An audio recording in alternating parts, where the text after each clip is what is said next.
श्री गणेश दत्त गुरुभ्यो नमः.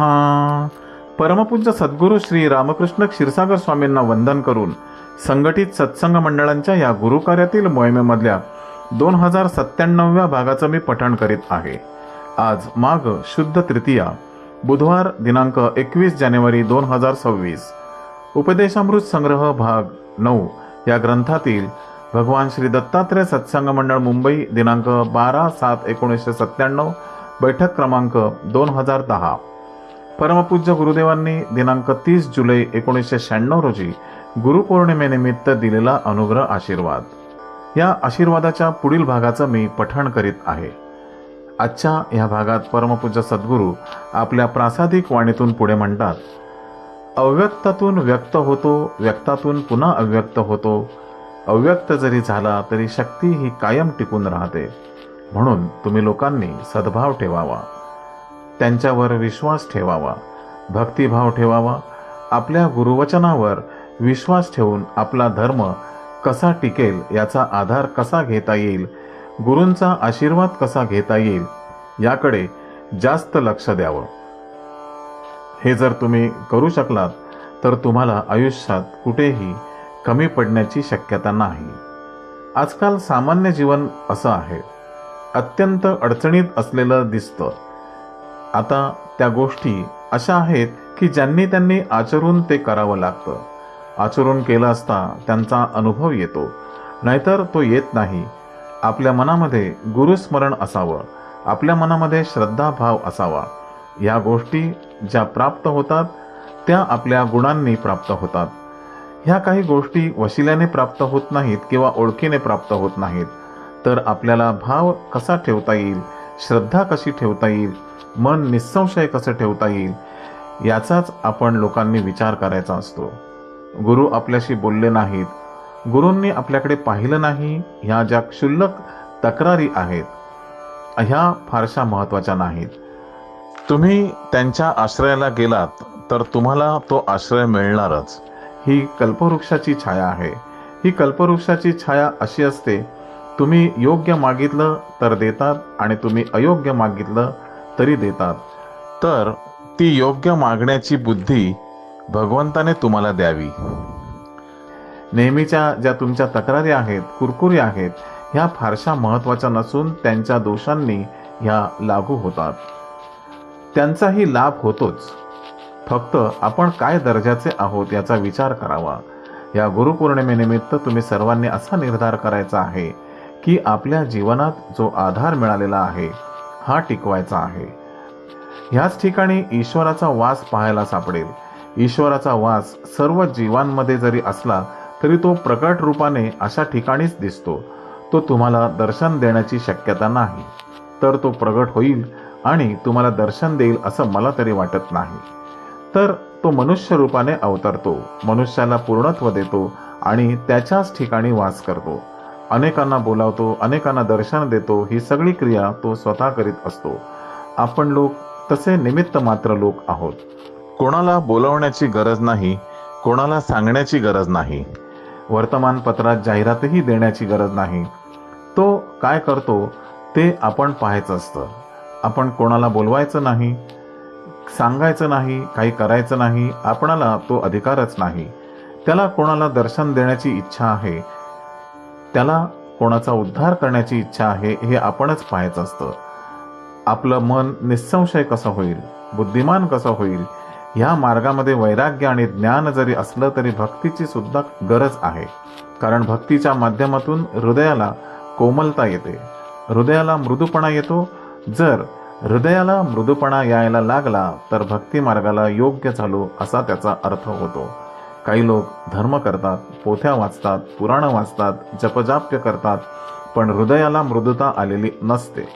जोपर्यंत हृदयाला मृदुता येत नाही तोपर्यंत आपल्याला ईश्वर भेटण्याची किंवा गुरु भेटण्याची शक्यता कमी असते. रामकृष्ण परमहंसांचे एक मोठं उदाहरण आहे की त्यांना सतत तो भाव येत असे. तो भाव आला की त्यांना स्वतःची शुद्ध राहत नसे. डोळ्यातून पाणी, अश्रू गळत होते. जगदंबेला हाका मारित होते, जगदंबे पुढे लोळत होते. सामान्य माणसाला वाटत असे काय हे, पण हे स्वरूप असलंच असतं. हे तुमच्यासारखे सुशिक्षित लोकांसारखं रूप नसतं. तुम्ही सुशिक्षित लोक काय करतात? खोटं हसता, खोटं बोलता, खोटं सांगता. त्याची गरज नसते. आपल्याला भाव आला आपण व्यक्त करायचा तो, कारण जोपर्यंत हा भाव व्यक्त करत नाही तुमच्या ठिकाणी तो उदयाला येत नाही. भक्ती करणं हेच तुमचं काम आहे. या तत्वज्ञानाचा भाग सुद्धा बराच येतो. तत्वज्ञानाचा भाग हा मोठ्या माणसांसाठी असतो, ज्यांची योग्यता ईश्वरासमान आहे, ज्यांची योग्यता ऋषितुल्य आहे. अशा लोकांनाच तत्वज्ञान मार्ग उपयोगी असतो. तुम्हाला भक्ती मार्गच तारून देणार आहे आणि ह्या मार्गाने जात आहोत. हा भक्ती मार्ग आहे, ज्ञान मार्ग आहे, शिवाय वैराग्यही आहे. ह्या तिन्हींचा संगम एका ठिकाणी झालेला आहे. आज तुमचा माझा परिचय अनेक वर्षांचा आहे. माझ्या माहितीप्रमाणे तुम्हाला मी कधीही मागितलेलं नाही किंवा अमकं घेऊन ये तमकं घेऊन ये असं कधीही म्हटलेलं नाही आणि म्हणण्याची शक्यताही नाही. आमचं हे मूळ कर्तव्य हे एवढंच आहे, तुम्हाला शिकवणं, तुमच्याकडून करून घेणं. आता आपलं काय झालंय, ईश्वराने आपल्याकडे हे वेदांचं कार्य दिल्यामुळे आजकाल स्थानामध्ये आपल्याजवळ निधी असेल तरच आपण कार्य करू शकतो. नाहीतर तसं आपल्याला कार्य करणं फार अवघड आहे. तसं पाहिलं तर आपण जर विचार केला तर आम्ही असं करू शकतो, कोणाला सांगू शकतो की हे कर म्हणून. लोक आम्हाला विचारतात की महाराज आपल्याला मी किती मोठी देणगी द्यावी असं आपल्याला वाटतं. कानावर हात ठेवतो, तुला काय इच्छा येईल ते कर. एक गृहस्थ तर मी असे पाहिले, आकडा तुम्ही घाला, चेक पुस्तक माझ्याकडे ठेवलं, आपण जो आकडा घालाल तो मी द्यायला तयार आहे, तर हे माझ्या हातून होणार नाही. असं तुम्हाला काय इच्छा होत असेल ते बघ, मला तुझ्यावर सक्ती करायचं काहीच कारण नाही. परमात्मा तुला काय बुद्धी देतो त्याच्यावर अवलंबून आहे. तेव्हा त्याला योग्य वाटलं त्याने ती दक्षिणा दिली. ती आम्ही ट्रस्टमध्ये जमाही केली. आपली ही जी संस्था आहे, आपण हे जे कार्य हाती घेतलेलं आहे, या कार्यामध्ये सर्व गोष्टी आहेत. जसं अमृत हे असं पेय आहे की ते प्यायल्यावर कुठलंही पेय प्यायचं शिल्लक राहत नाही. अमृत पिऊन जो सोडा वॉटर पितो तो मूर्ख आहे. मग कार्यच हाती घेतलेलं आहे असं की ह्या आश्रयाला जे लोक येतील त्यांना अभय देणं, आश्रय देणं, मार्ग दाखवणं, परमार्थाच्या मार्गाला नेणं. पुष्कळ लोकांना असं वाटतं की यांचं कार्य काय आहे कोणाला माहिती. कार्य हे असंच असतं.